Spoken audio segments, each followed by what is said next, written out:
You're listening to the All Equity Podcast with Kevin Marcus Miller.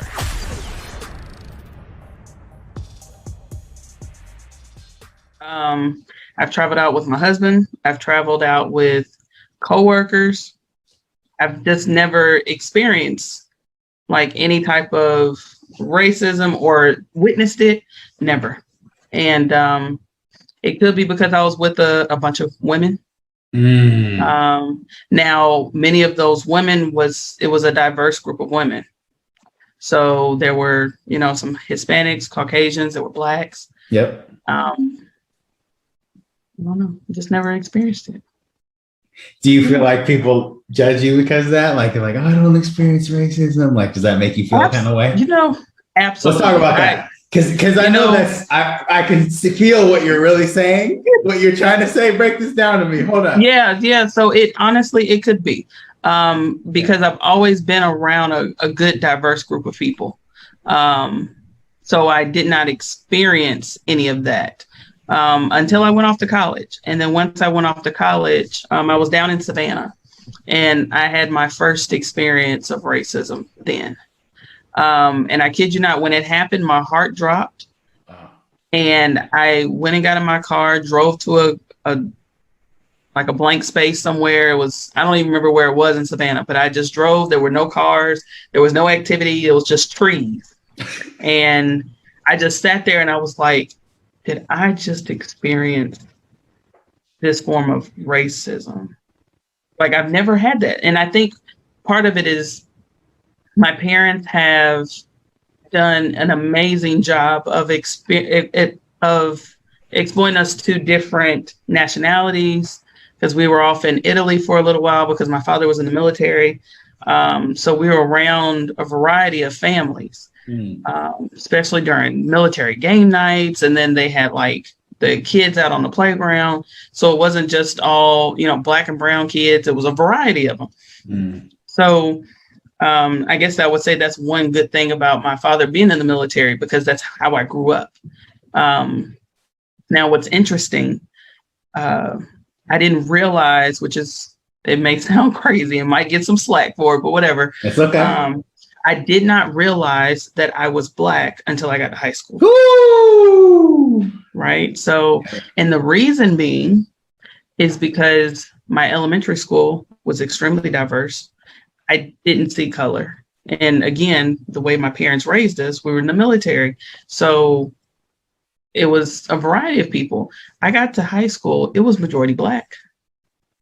Wow. And I'm like, whoa, there's a lot of Black people here. That was my initial thought. And then I went home and I told my mom and told my dad, and I was like, it's a majority Black school. And my mom was like, yeah. And so then I went home, I looked in the mirror and I'm like, wow, I'm really Black. Like, this is a thing, right? So I even remember because the school I went to, it was a transitioning school into a high school. So when I left elementary school in 6th grade, I went straight to high school in 7th, 8th, 9th, 10th, all the way to 12th. And as it transitioned to a full high school for 9 through 12, I was at that school. So I only went to 2 schools, going to grade school, only went to 2. So being in that school throughout that entire transition, it then quickly got me to relate to my heritage. Because of course you start to make friends, you're in class with these people and everything. So then it really just embraced it. It wasn't ever a thing where I never embraced it. I just didn't realize it. Because of course I was around family, but I was like, that's family. They look like me. But I never, it never hit home. Did you never internalized it? Right. Okay. And what did that mean when you internalized it? Like, what did that now mean is the way you walked into the world and right. Was there a difference or a shift after you realized? Yeah, there was definitely a shift. The shift happened. It could have been somewhere between 1 and 3 months after high school started. And honestly, probably closer to the 1 month. But what it did was I then started embracing who I was, learning who I am. But I also didn't realize that I know a lot of people talk about privilege. Yeah. because of my parents, I didn't realize the status that they had, which I went to a pretty, I don't want to say a rich school, but it was definitely more well off than any other school within that area here in DeKalb County at that time. And I didn't know that the money that my parents had at that time was considered kind of, I guess, well off. I just thought, hey, we were able to get things that we needed, not necessarily things we wanted. But again, me not realizing that the things I needed that many people that look like us could not afford. Right.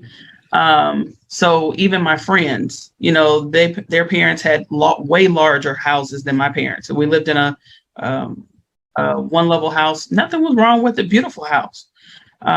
Wasn't cramped or anything. We had multiple bathrooms. I mean, everything was nice, but my friends' houses were like 2-3 levels. And I'm like, whoa, this is big. But funny thing, so I had all my friends were Black. It was just different shades, right? So there were some that what they considered as funny thing back in high school was like a light bright, but she was just, extremely light skinned. That's the first time I ever heard that.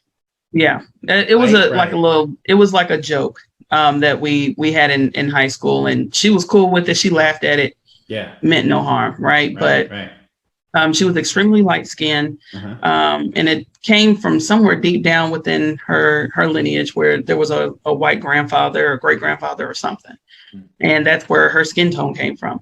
But then when I look back, all of my friends were fair skinned. They weren't really dark. Right. Just, again, just internalizing the whole movement of how all of this transitioned. Did not realize any of that till I got to college.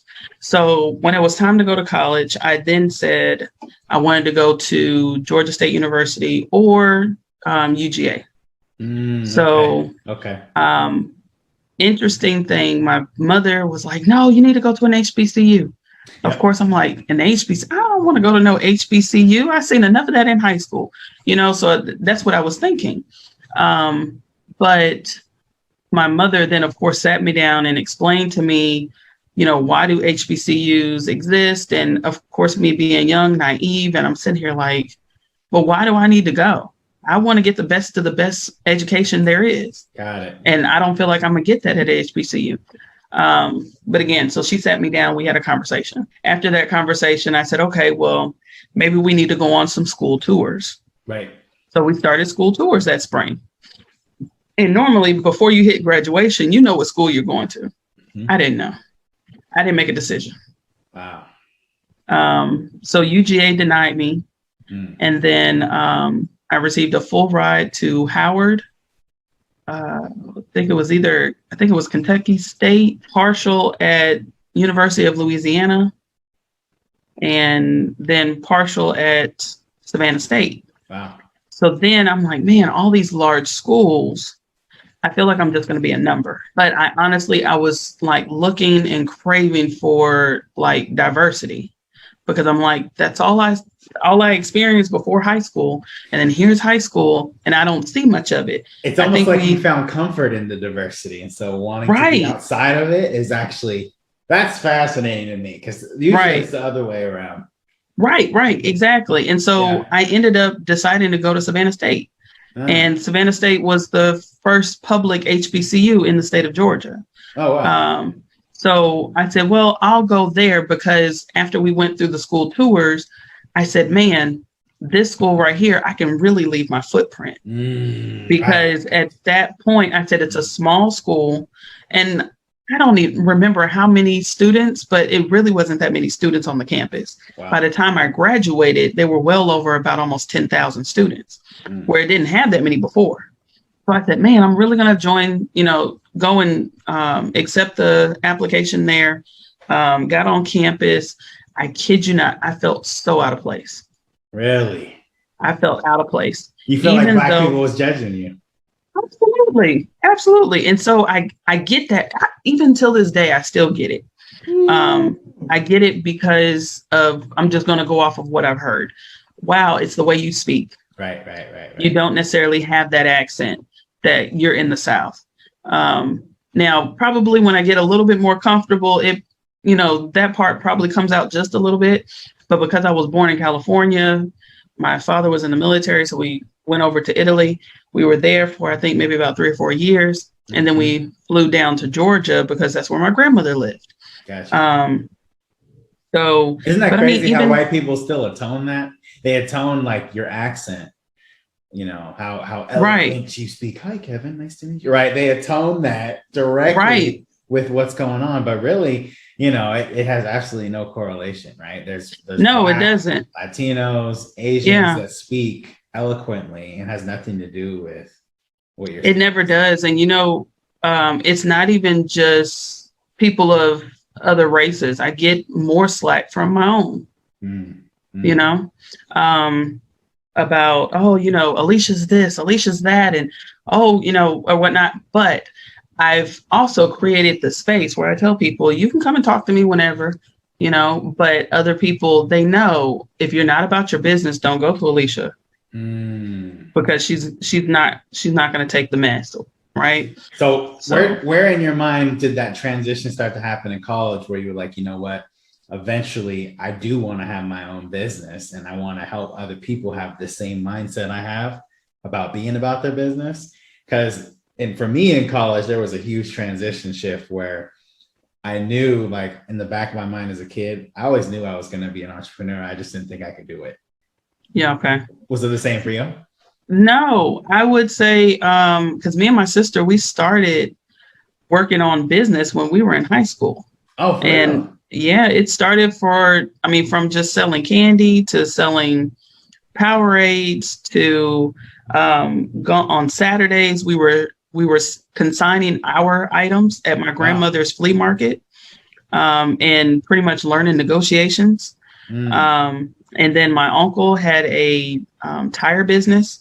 And we would just kind of go around with him and sell tires and do things like that.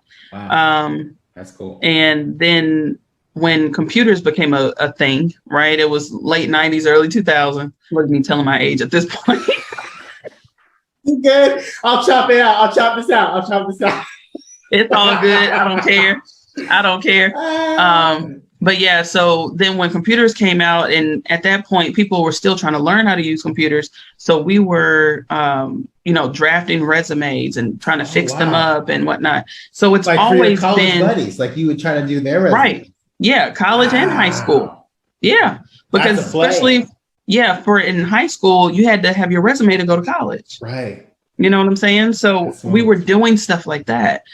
So it's always been within me. Now, granted, once I graduated college and I got my first job, I was honestly probably one of the happiest employees anyone could have ever had. I didn't think about having a business after that because I was happy. I was content because I was getting paid. I was able to pay my bills and I had time. I still traveled. I was like, I don't need the stress of owning a business. Cool coworkers too? Yeah, honestly. Yeah, at that point. But now, here's the thing. But guess what? You see this? Yeah, I see it. 5. There were 5 Black people in that firm. You know what's crazy? When I was at Microsoft, guess how many people were in my marketing department that were Black? Probably just you. Just me, and I was the youngest too. Yeah. Yeah, I was the youngest as well. That's crazy. Yeah. And I mean, I enjoyed it. There was nothing wrong. I mean, you couldn't tell me that I wouldn't still be there. At that time, I would have still been there. I would have retired from there. Wow. Was it financial? It was a CPA firm. Wow. I was very content. However, it got to the point where my friends started getting promotions and whatnot. I was like, why am I not being promoted? I know what I'm doing. It's always one thing that we want, one desire that we want, where it's the trigger. So the trigger was you watching your friends. Right. I'm like, hold on. I want more money. Right. I want to go buy houses and I want to go do this. I want to do that. So, of course, I went to work and I asked for a raise. I asked for a promotion. Most people not going to be that bold and ask for it. They just wait. And now, granted, at this time, I wasn't even at that company 2 years. I think it was maybe a year and a half, maybe. And I told them, I said, hey, I've been here so-and-so, I've been doing this, been doing that. I would like a promotion and a raise. And so then they came back the next day and said, Alysha, we don't currently have any openings, but we like your work. You're doing great, X, Y, and Z. But then after my supervisor walked out, she told me, she said, Alysha, I just want to let you know you were overqualified when we hired you, and we knew that. But we were hoping that you'd be willing to stay. Now, I kid you not, that was a trigger. Whoa. That was my trigger when she told me that. And I said, that's when I started reevaluating. I'm like, overqualified. And I sold myself short. So at that point, I said, no. I said, I need more. So then I started jumping from firm to firm and, trying to find another happy place. Right. But at that point, I was never satisfied. But of course, in between that, I was helping friends. I was helping strangers and family. Right. You're still doing your side hustle. Right. I was helping them with their tax situations and getting their small business accounting stuff together. And was honestly not charging. I charge a little to nothing, right? Just how new business owners do. They charge a little to nothing. And so I'm like, man, I'm just going to do this just to make up the difference of what I requested from my raises and whatnot. So then shortly after I left the firm, they called me back and wanted me to come back. So I'm sitting here, I'm an opportunist. I'm no shame in my game. Yeah. So I didn't have any hard feelings. I just understood it was business. So when they called me back, one of the owners called me, not my supervisor. Oh, wow. So she called me and she said, hey, Alysha, we have an opening in our tax department, because I was in the back office department before. And she said, hey, we have an opening in the tax department. I would love to bring you back. If you could just show up for an interview. And at that time I was a traveling auditor. And I said, sure, I don't mind. I'll come in for an interview. I went in for the interview. I put in my request for the salary.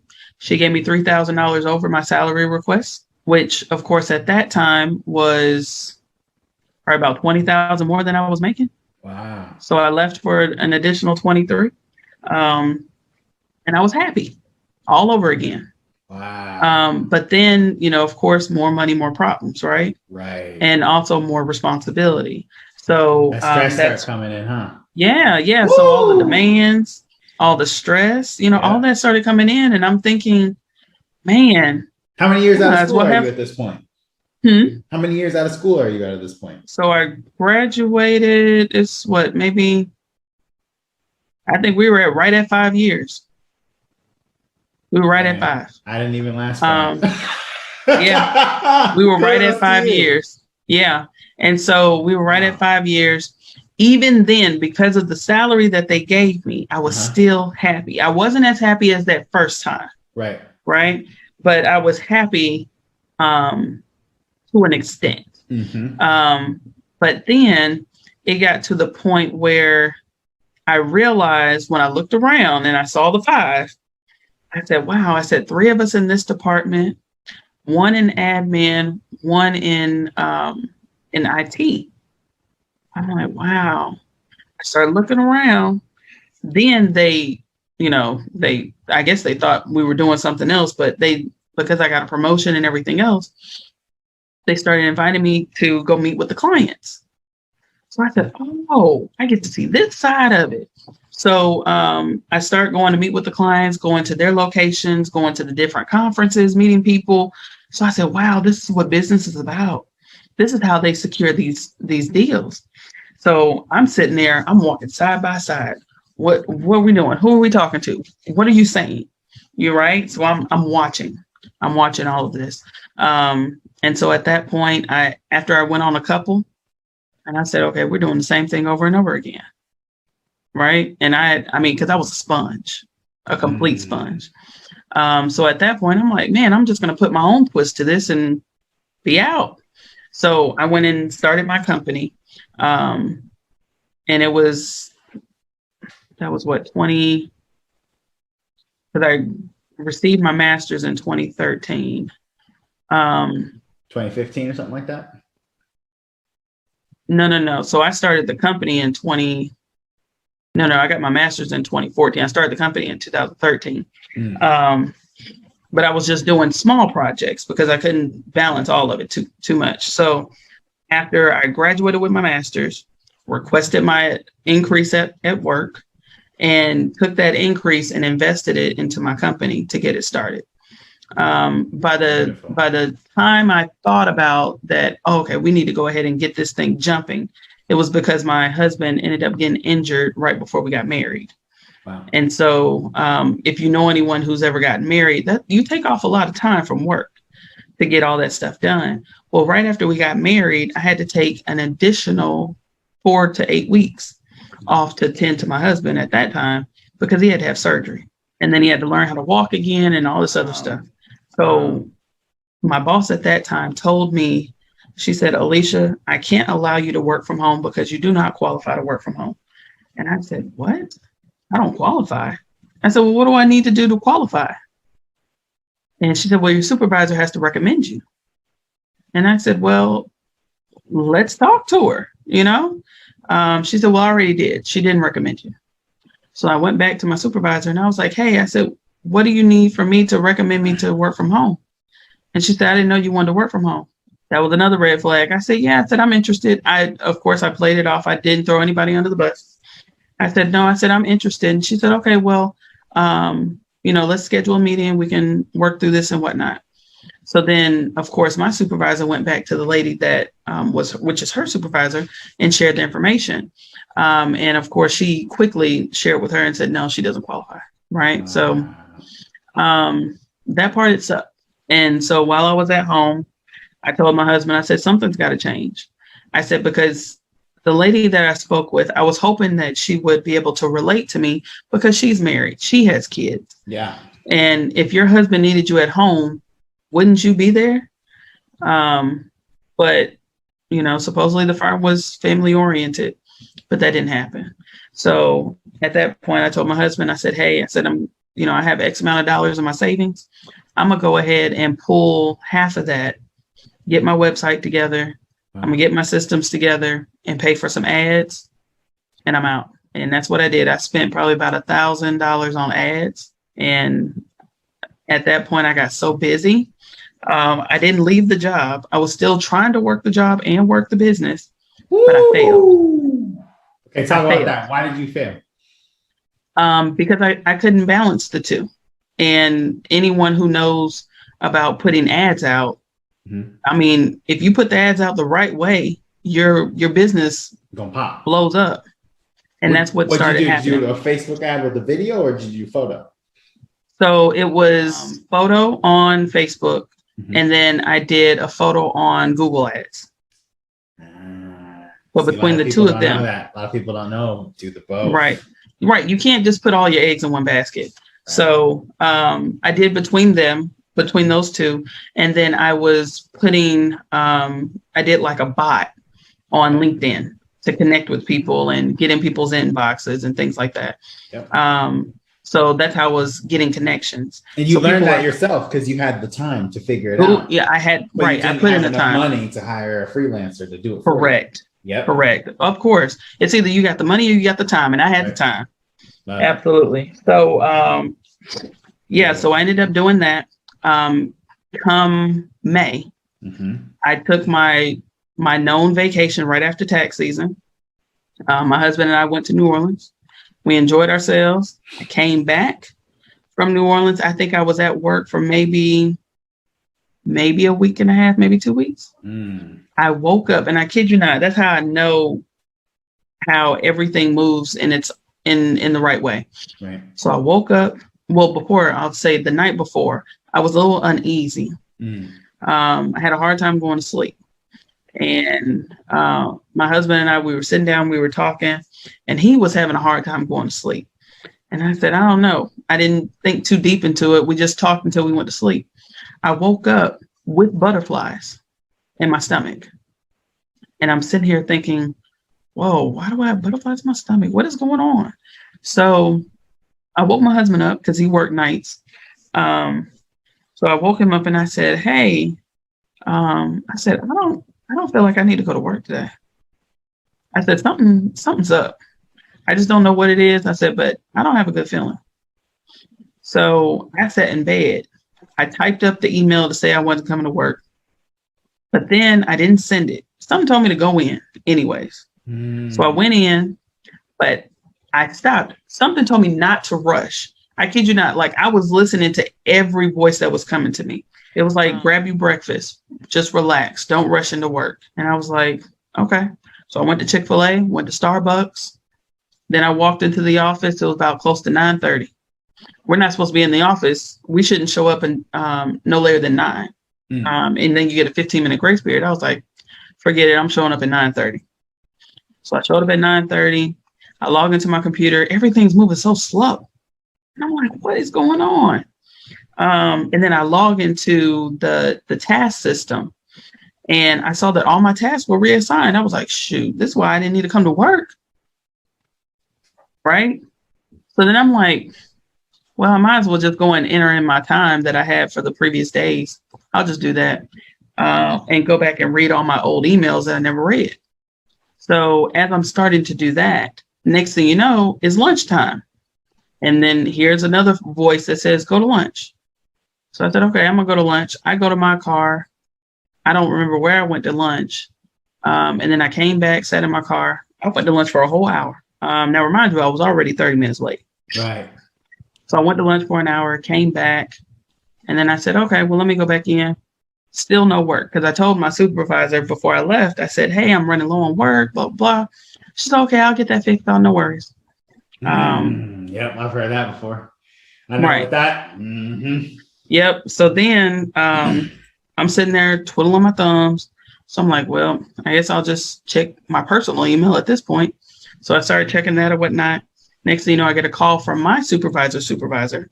And so I was like, hey, she was like, yeah, come on into my office real quick, blah, blah, blah. I said, cool. I said, do I need pen and pad or are you just going to hand me something?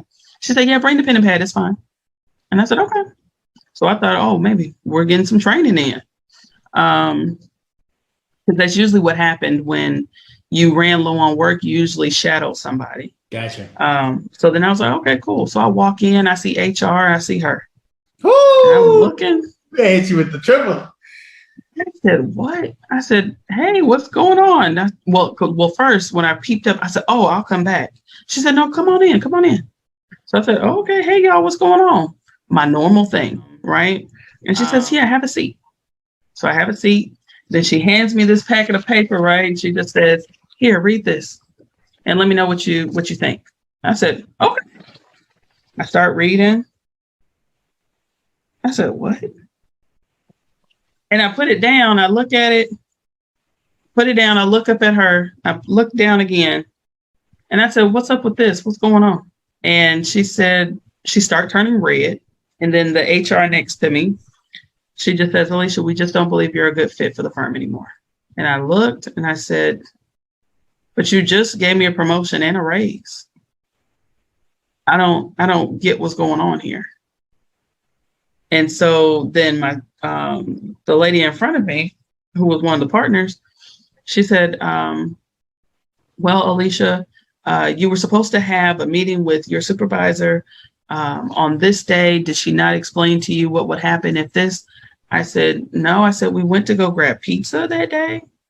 We talked about my family. She asked me, did I have anything going on? And she just told me to, pay closer attention to my work. And because it's the summer and times get slow. And she looked at me and she looked confused. And so I told her, I said, I didn't have any concerns walking away from that meeting.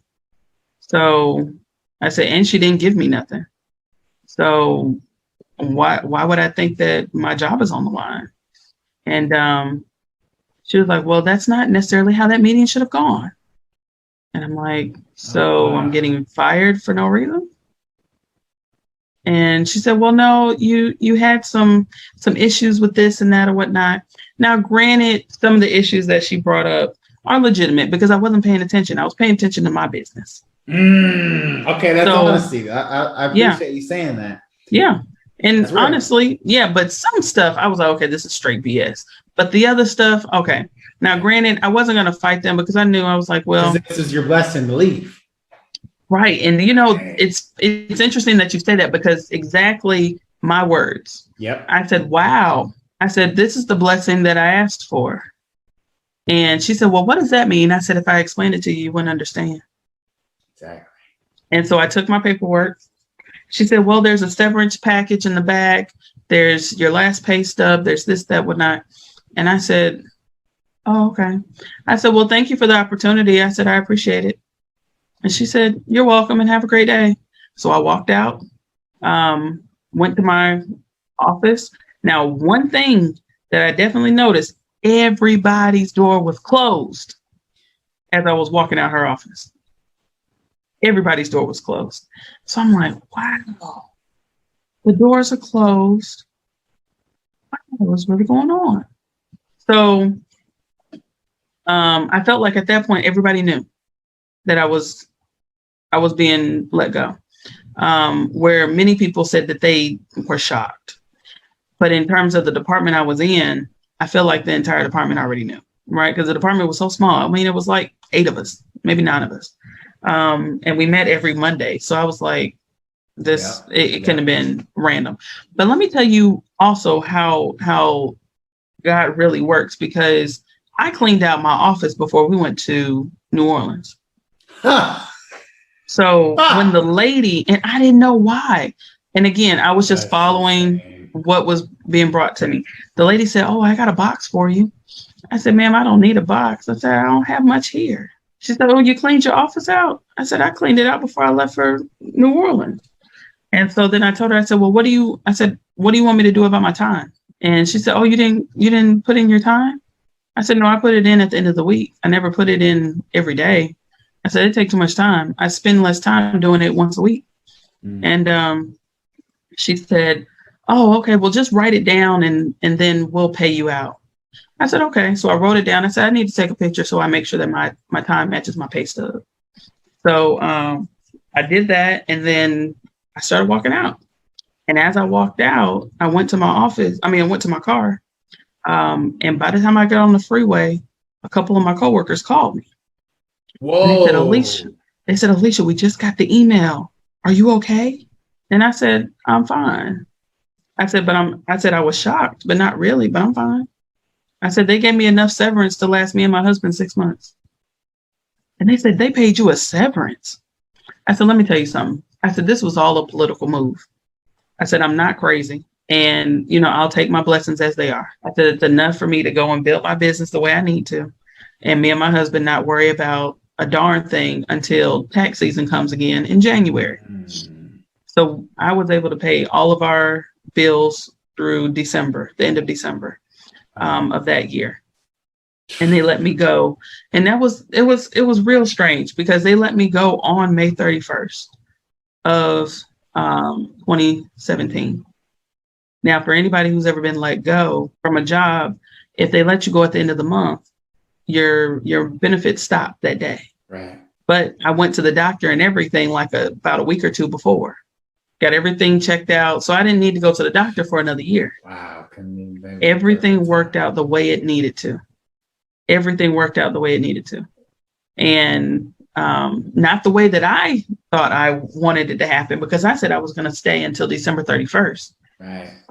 But everything in the universe moved by May 31st.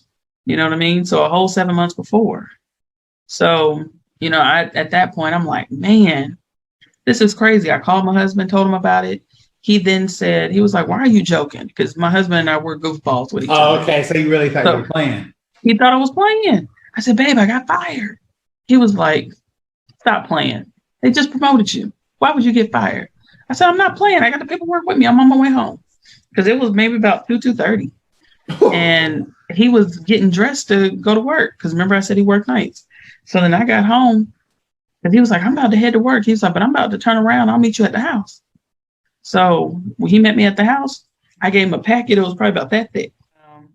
I said, go on to the back page. I said, there's a severance. I said, it all comes in about 2 or 3 weeks. So I think we'll be all right. So he looked at me and he's freaking out. He was like, are you kidding me? What are we going to do? I said, babe, I'm not worried about it. I said, this is enough to pay for the bills. I said, but I was like, your paycheck, it'll pay for our gas, our food, everything else. I said, I'm not worried about it. It'll be fine. So, so he went to work. He's stressing.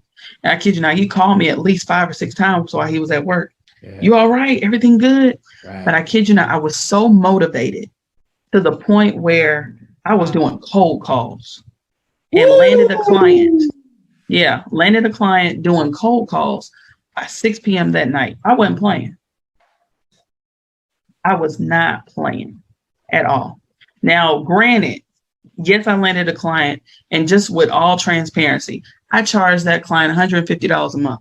I didn't care. I was happy to make something, right? And then, and that was just for some accounting services and whatnot. And of course, now I understand why they signed on. Ain't nobody doing this for $150 a month, right? So they signed on. They were getting the world, right? Anytime they needed me, I answered, hey, right, I'm there. You know what I mean? And how long did that client last? How many months did they stay with you? 6 months. I was done. Yeah. I sent them a resignation letter, right? They lasted maybe about 6 months, and then I went out on faith. I didn't have any type of income from that client, but I was getting projects in, right? Gotcha. So I wasn't making, $10,000, $20,000 a month. I think the most I made was maybe $1,000 a month. Wow. But either way, it was still enough. Because remember, they gave us severance. So I really wasn't, stressing for money. Right. Mm-hmm. So, and then, so I had all that going. That was good to go. But then I let that client go. I said, forget this. Right. But then clients wanted to come to my house because I told them I was virtual. And so my husband said, nope, cut it.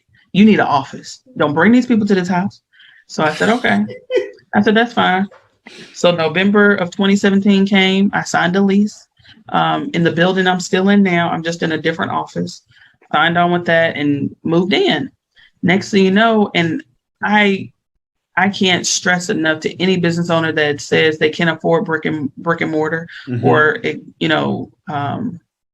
can't afford a lease or anything like that, because you can.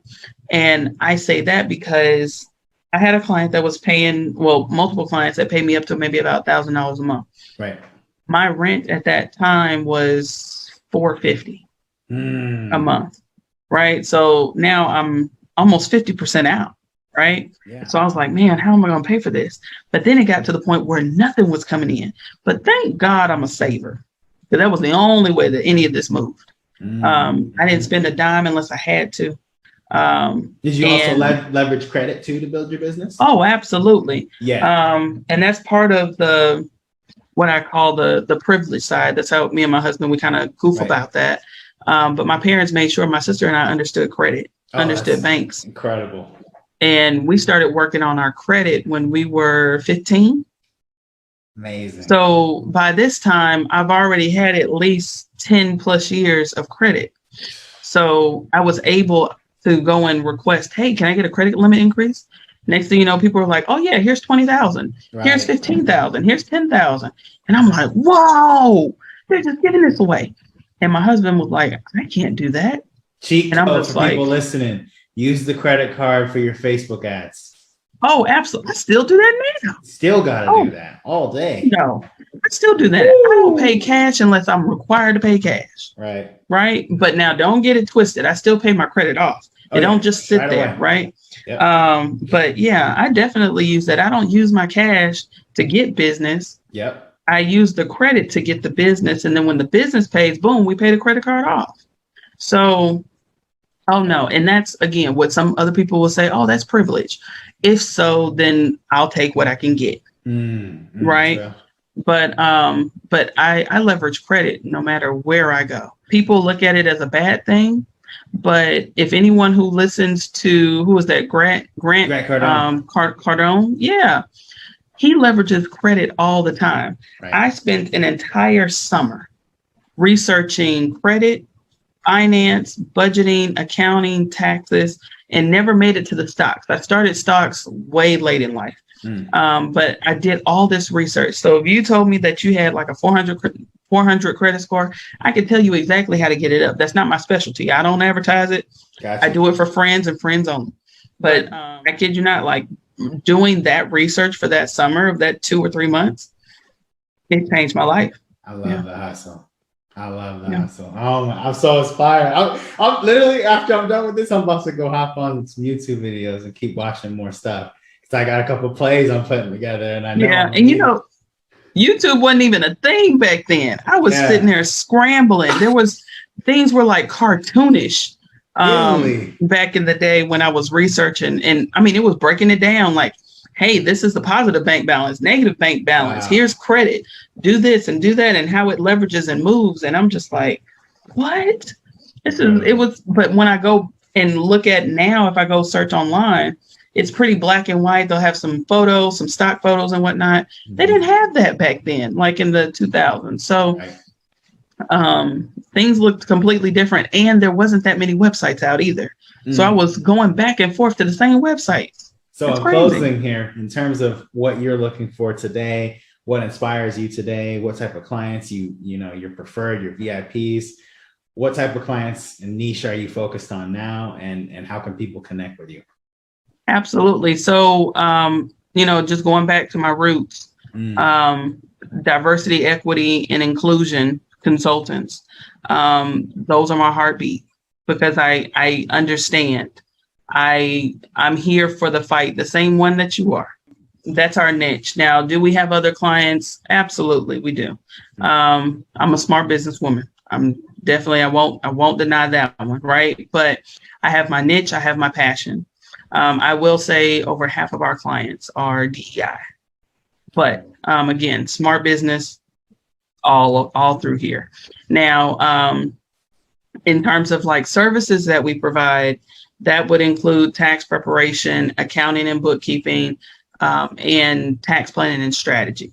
Excellent. So between those three, that really encompasses a lot for a business owner and a consultant. And then, of course, you can connect with us on LinkedIn, Facebook, Instagram, and of course, via email. But for all of the social media platforms, it's the social media handle Distinct Tax Consulting. That's across all boards. And then for email, you can always email us at info@distincttax.com. And then our website is distincttax.com. There it is. Yeah. Oh my goodness. I'm about to ride my bike, hang out, chill. You just like inspired my whole day. Seriously. Yeah, you're welcome. Because once we have another chat, you hear my story, you're gonna be like, we have the exact same story. I got let go too. Same thing. Okay. Worked out, planned out, had a health scare just like your husband. Yeah. Exact same thing. It's insane. So we'll talk about that, I'm sure.